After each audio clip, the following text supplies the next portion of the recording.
I'm just joking. Nah, I'm gonna say, hey, Compare your life in Ghana to your life here. a woman is not afraid to come up to you and be like, hey, you look handsome today. Like, you get your haircut and everybody be like, oh, well, what made you get that haircut? Westernized women just don't want to give men their apples. Compare dating in America versus dating in a place like Kenya. California, you order something, you still hungry. Do you see yourself trusting the economy here enough to buy an apartment? Try my best African accent I could. Thank you. Did you feel safer here in Ghana? So Master Rum.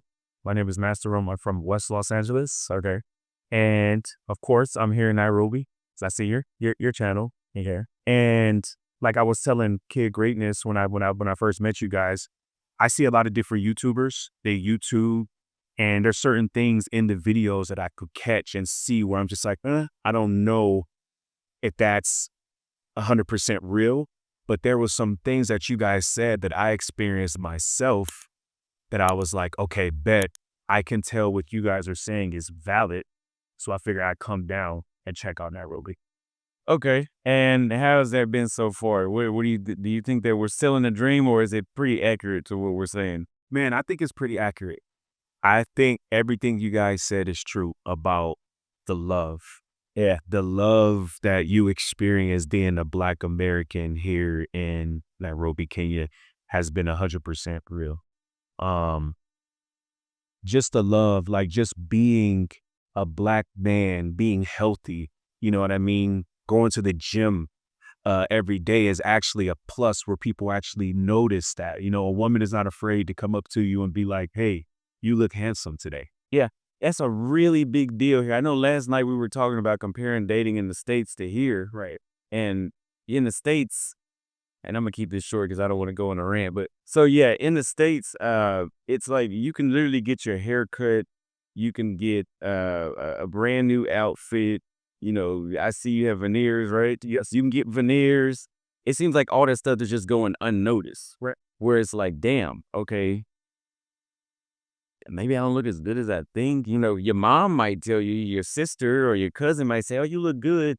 Or some 50-year-old lady that you're not interested in, they might tell you that. Right. And then you try to go to a bar, you go out, you're at the grocery store, you're trying to meet women. And it's like, damn, if they're going to say something about some effort you put in on yourself, it's either going to be negative or they're going to just make it seem like it's just something slight. Right.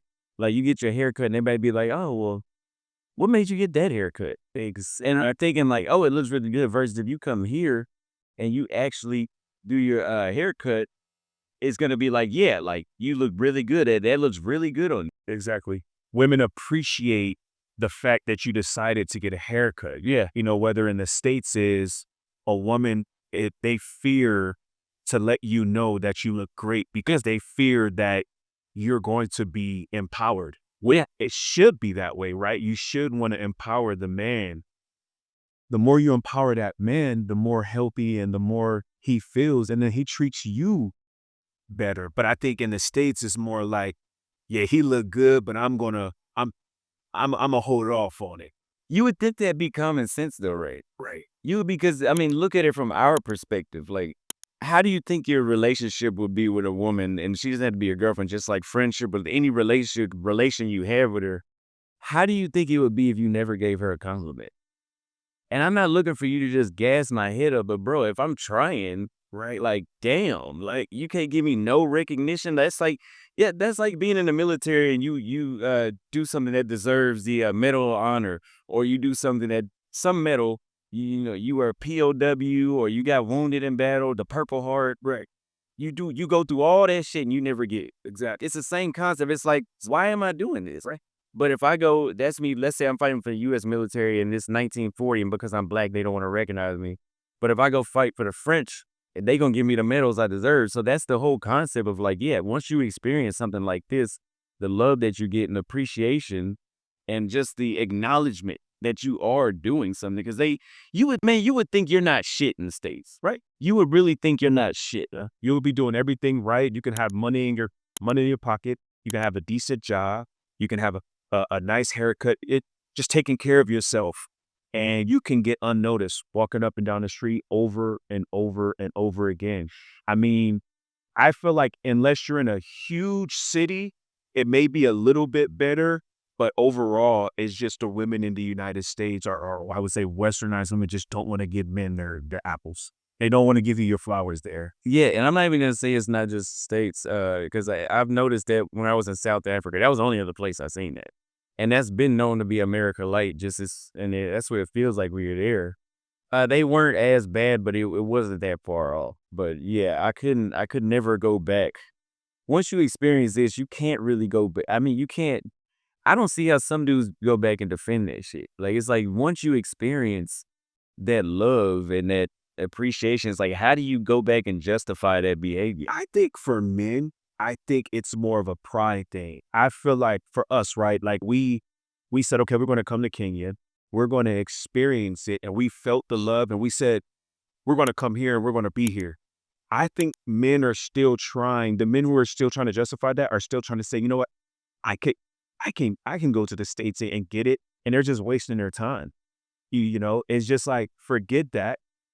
Bring your ass over here Yeah. and enjoy yourself in Nairobi, and you don't have to go back over there. And then when they start fixing themselves, us men, we will go. Maybe we will go back, or maybe we will do that. But even when westernized girls, like just the some in South Africa or United States, even when they come to places like here, they water it down. It's like, what are you doing here?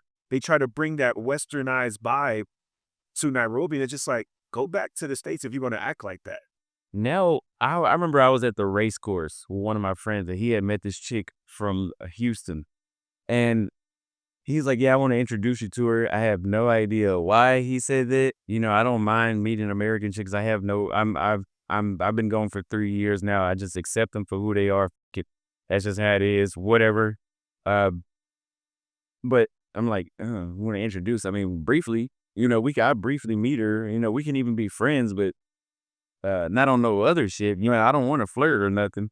So I introduced myself. She introduced herself, and I was like, okay, she's in Africa. She's an American. She's traveling. So I was like, oh, do you travel a lot? Like, you're in Kenya. Most people don't come to Kenya, especially American women. They go to Jamaica and somewhere in Europe where you should like book cruises or you're a cruise. They don't usually come out here to Kenya. So I'm like, so you're a traveler. You travel a lot. What made you come to that conclusion? I'm like, yo, fucking relax. So why are you like? I didn't even know that could be offensive. Somebody could take offense to me asking, do they travel a lot? I don't know if she's thought I was trying to check her pockets and then it just went downhill from there. Downhill from there, my energy was just getting drained. I told Bobby, yeah, let's go. Like, let's walk somewhere else. And I'm not saying there's Kenyan women that don't. There's negative apples. I mean, there's bad apples everywhere, of course. But it's how frequent do you want to deal with? That's the probability. It's the probability of you going to the mall here or village market, for example. You go to the village market, you sit down, you have something to drink. The average Kenyan girl you come up to is not going to be mean or is not going to be angry. They're not like you would think. We talked about the other day, like I didn't been up to American girls, you would have thought we had bad blood before. Yeah, I'm like, damn, have we met before? Yeah. And it's just like, they just have attitudes. The average American chick, in my experience, have just an attitude for you to just come up to them and talk to them. Even if you come up to them respectfully, it's not even some nothing right. No cat call. It's just, hey, how are you? It's an attitude. You go to a Kenyan woman or an African chick or just overseas as a whole, yeah, they're usually just a little more accepting, like, hey, how are you? And then, I'm not saying every chick is just going to be like, yeah, come with me, let's go. But it's just, you walk away, you feel like you just had a conversation with a woman. And if it didn't work out, it didn't work out. But you don't walk away feeling like, damn, like, am I ugly? Am I, So that's the difference, man. So let me touch on this topic a little bit. I always ask this question. Do you think it's because you're a foreigner that you're getting a better experience? Because locals will say that, men and women will say that. We know the Americans will say, oh, it's just because you're a foreigner, it's because you're different, or because they think you got money. And I disagree because I say, overall, the way how the society operates, people are just friendlier. I always use the example whenever I was in an Uber and it ran out of gas or some fluid and we were stuck on the side of the road for about 2 minutes. Within that 2 minutes, about 10 Kenyan guys pulled over to ask, hey, do you need help? What can I help you with? Yes. he was on that road for 2 minutes, and then I got a new ride, and he was gone. Right. If we were in Texas and you were on the side of the road, if you do not have AAA, you will be waiting like a motherfucker on like for an hour or two before somebody decides to come and help you. So overall, it's not even just about dating. The society as a whole is more of a collectivist community, Right. versus in the United States, it's me. When people ask me, how do you compare dating in America versus dating in a place like Kenya, this is a collectivist society, so it's about us. And America is individualistic, so dating is about me. That's right. That's how people look at it. Do you think it's because you're a foreigner, or you think it's just how they are? Here's how I think about that. I think that because of us being from another location, us having black skin just like an average Kenyan person having it, I think it just makes us not only different, but we're not used to people being friendly. So you put us in a position where we enter a place where now people are now friendly. They're not used to seeing us. Like the average Kenyan woman is not used to seeing us. So I think when you bring those two together, it works. And then us having a little more money in our pocket just makes it better. Yeah. That's how I look at it. Okay. So I think people understand that we're saying that dating is a lot better here. Not to mention they're born brand new, right out of the box in shape somehow. It's a magic trick. Right. It's a magic trick how my God, they're in shape here. So uh being here in Kenya, could you see yourself living in Nairobi permanently? I can. I could see myself living in Nairobi permanently.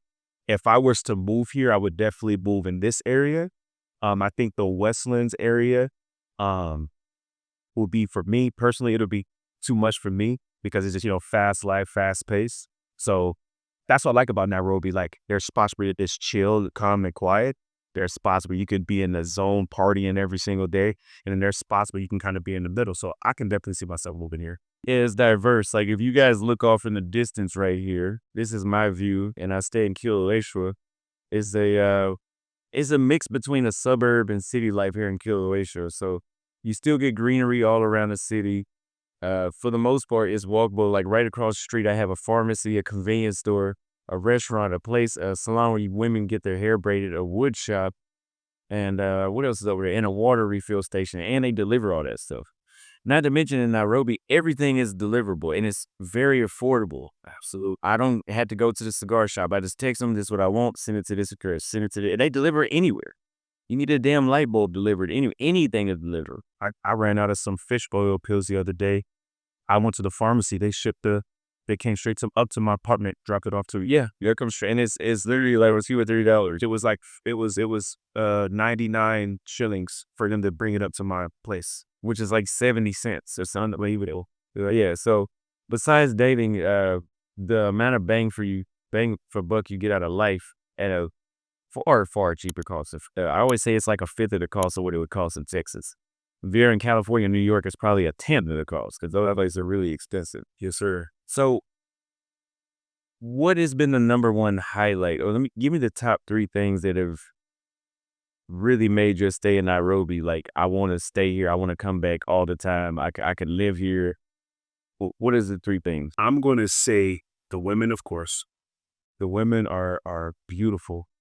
The women, I'm just joking. Now I'm going to say, I'm going to say the women.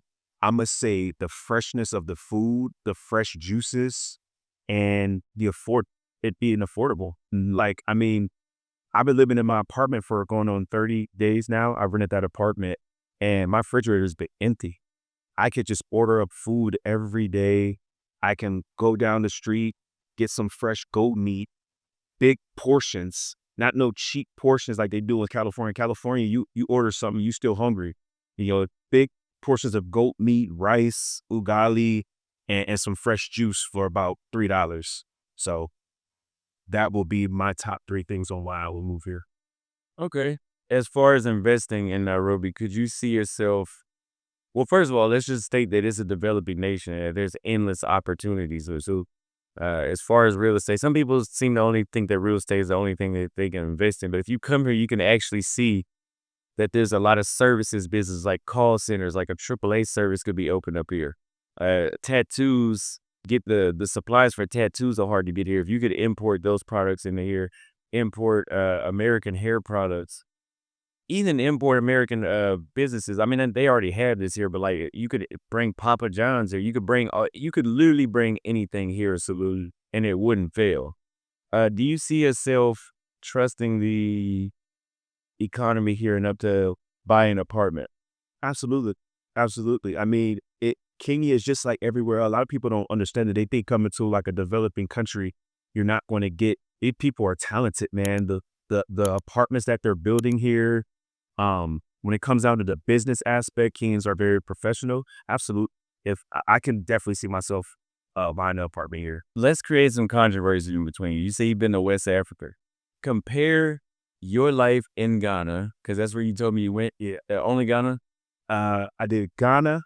And I did it. I don't really count this too much because it was only a day, but I did a little bit of Togo and I did a little bit of Liberia, just a little bit but it was for work purposes. Oh, Togo. Okay. But I would say Ghana was I've been to Ghana twice and I was there for altogether about 40 days. Okay, so compare your life because I was there for 21 days. So compare your life in Ghana to your life here. Oh my God. Let's start with the friendliness of the people. Okay. I didn't really get a lot of love in West Africa as I get here on a daily. Like I said before, people in West Africa just wasn't really out. Communication between people, like you don't have people coming up to you, talking to you. Everyone kind of just stayed in their zone.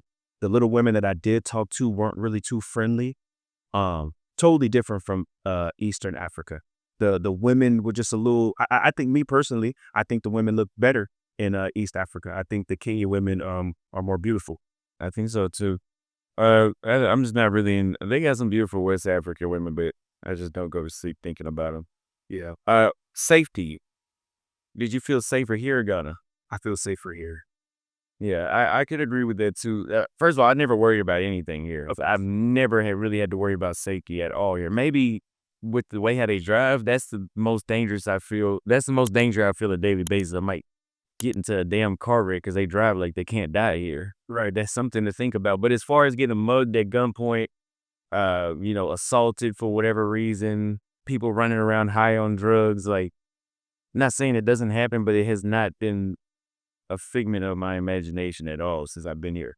Now, West Africa, the people are a little more aggressive, I noticed. They are more aggressive. I think there's a little more crime there. Extortion is extreme. Oh, and extortion is an Airport, man. Like when you land in the airport, like the first time I went to Ghana, I had people waiting for me. But the second time I went there, I went completely by myself. And the scans, I mean, going through the security, when I was in Ghana, I couldn't find my bag. And basically it was some dude that was like, you want to give me a tip to help you find your bag kind of thing. And, so you definitely could just feel, me personally, I didn't feel comfortable. I didn't even want to open my mouth when I was in Ghana because the second they heard my accent, there was some kind of weird mix of me trying to give them some money or something. So I would just, you know what I'm saying? When I did get into my Uber, there would be a bunch of extortion. I call them extortion stops. It'll be just the police just waving down random vehicles. And there was plenty of times my Uber driver was like, don't say nothing. Why? He's like, I'll tell you later. Dude rolled the window down. I'm like, trying my best African accent I could. Thank you. I know that was trash, but drive off. And I'm like, yo, like, what? Why is this? He's like, man, the second they hear your accent, they gonna try to extort you. So that's why I told you not to talk. Here in Kenya, I haven't experienced that. Yeah, I think with West Africa, and it's far less developed, and the prices tend to be higher over there. Yeah. The prices tend to be higher, and you're getting less bang for your buck. So I think a lot of Black Americans that are going to Ghana that feel that they have a connection with Ghana, which I didn't really feel anything when I was over there. But if they feel they have a connection with Ghana, I think that they should try to venture out and try East Africa, not even just Kenya, but try Rwanda. Try Uganda, but I'm rooting for Kenya. This is the best option for me. So, any other final words? Other than that, that's all I have for you today. Man, no, listen, guys, if you're out there and you want to come to East Africa, come to Nairobi. Start off here and then branch off from here. Like I said, I was able to come out here because I was able to see Austin Hollleman's videos and Kid Greatness videos. These guys are really putting on for you guys are really putting on for the real, right? There's no bogus or no bullshit that a lot of other YouTubers are feeding people. You get here and everything they said was wrong. No, everything that they're saying is real. I'm the testimony to it. Come down and check it out. And I appreciate you. I look up to you, man, as a YouTuber. You and Kid Greatness, and I appreciate you guys for bringing my black ass out here. I appreciate that, man. That means a lot.